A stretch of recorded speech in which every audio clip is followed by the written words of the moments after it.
Halo. Halo, Assalamualaikum warahmatullahi wabarakatuh. Nah, pada kesempatan kali ini kami akan mempresentasikan hasil dari wawancara dan observasi tentang motivasi dan intelijensi beragama pada siswa. Nah, wawancara ini kami lakukan kepada guru dan 2 siswa dan 2 siswi di SMP IT Arifki. Nah, untuk yang pertama, saya akan menyampaikan terlebih dahulu. Nah, namun sebelum lanjut ke presentasi, saya akan memperkenalkan diri terlebih dahulu. Yang pertama, saya Naila Aulia Zahra dengan NIM 12320202221 dan rekan Saya Muhammad Tifal Haidar Sofian dengan NIM 12320202110. Dan saya Wafa Usatun Hasanah dengan NIM 12320200241. Nah, yang pertama kami akan menyampaikan hasil wawancara pada guru PAI yaitu Bapak Hasim. Nah, menurut beliau motivasi beragama ini adalah dorongan dalam diri siswa untuk menjalankan ajaran agama dengan kesadaran dan kemauan dari diri sendiri. Nah, sedangkan kecerdasan beragama ini terlihat ketika siswa itu mampu memahami dan juga mengamalkan ajaran Islam dalam kehidupan sehari-hari. Nah, indikatornya itu, indikator dalam motivasi itu di kelas ini terlihat dari siswa yang dimana dia aktif dalam bertanya, tidak mudah bosan, dan memiliki rasa ingin tahu mengenai pembelajaran PAI.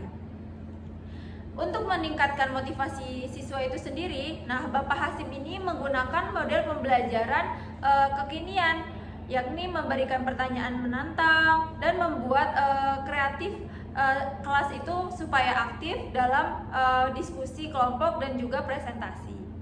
Nah, selain itu juga sekolah juga memiliki program keagamaan seperti pembiasaan pagi, sholat duha, dan juga murojaah. Nah, di sini juga ternyata di sekolah ini tuh mengadakan tahfiz serta pengenalan kitab kuning.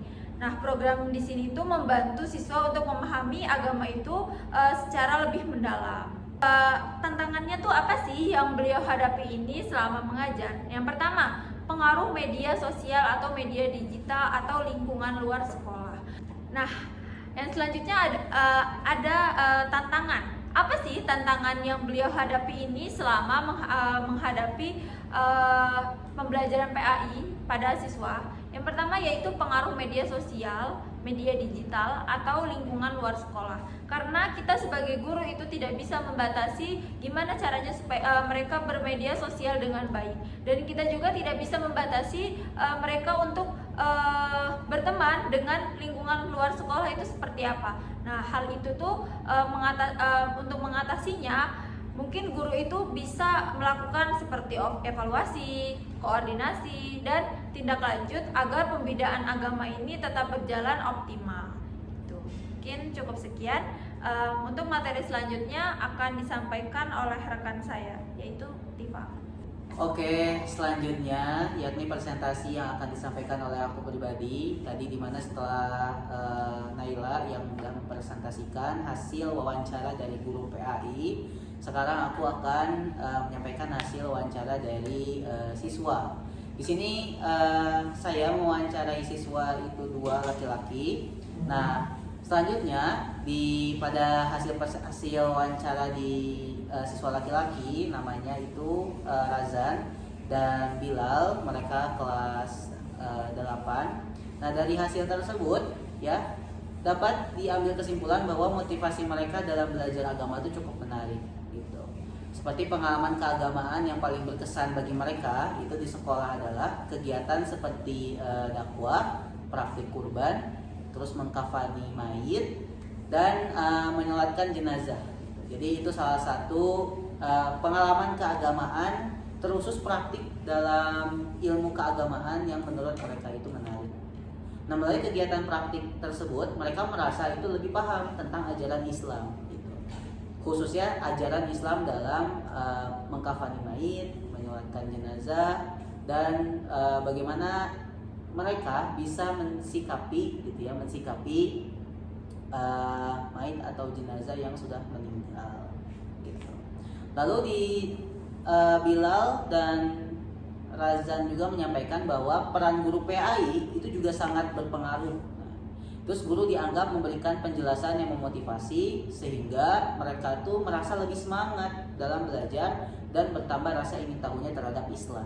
Jadi mereka tuh ngerasa bahwa guru PAI yang mengajarkan mereka itu udah sangat menarik cara menyampaikannya, digunakannya itu variatif tentunya, tetapi yang lebih condong yang saya dapatkan dari informasi Razan Bilal di sana lebih ke sifatnya interaktif.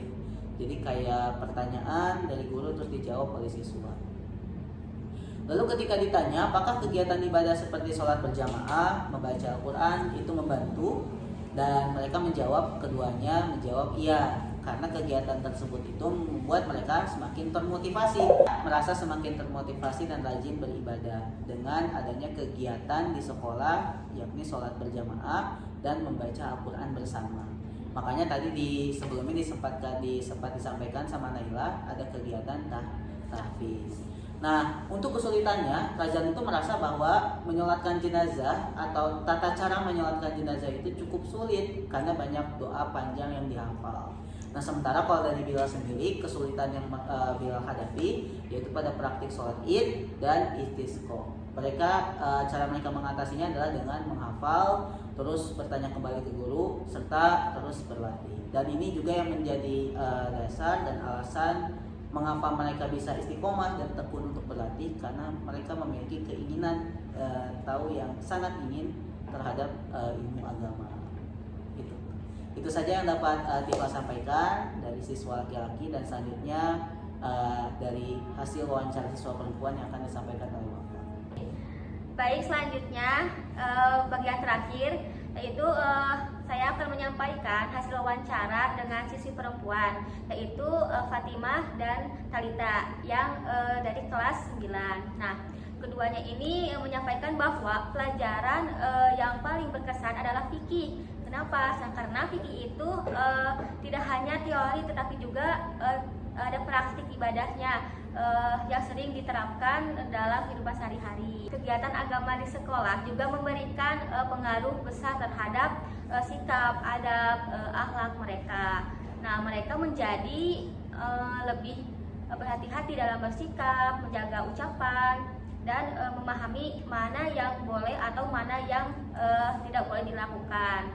Nah, motivasi mereka dalam memperdalam agama adalah karena agama menjadi pegangan hidup gitu. Dan sebagai seorang muslim, mereka ingin menjadi pribadi yang lebih baik dan memahami ajaran Islam secara benar. Nah, mereka juga merasakan bahwa kerjasama dengan teman dan bimbingan guru sangat membantu. Nah, ketika ada materi yang sulit, mereka saling bertanya dan saling membantu, itu sehingga pembelajaran menjadi lebih mudah dipahami. Terus program seperti tahfiz dan sholat duha juga berpengaruh pada kecerdasan beragama mereka gitu. Nah, kebiasaan baik sekolah juga akhirnya terbawa ke rumah dan menjadi rutinitas sehari-hari. Cukup sekian yang bisa saya sampaikan. Saya kembalikan kepada Naila.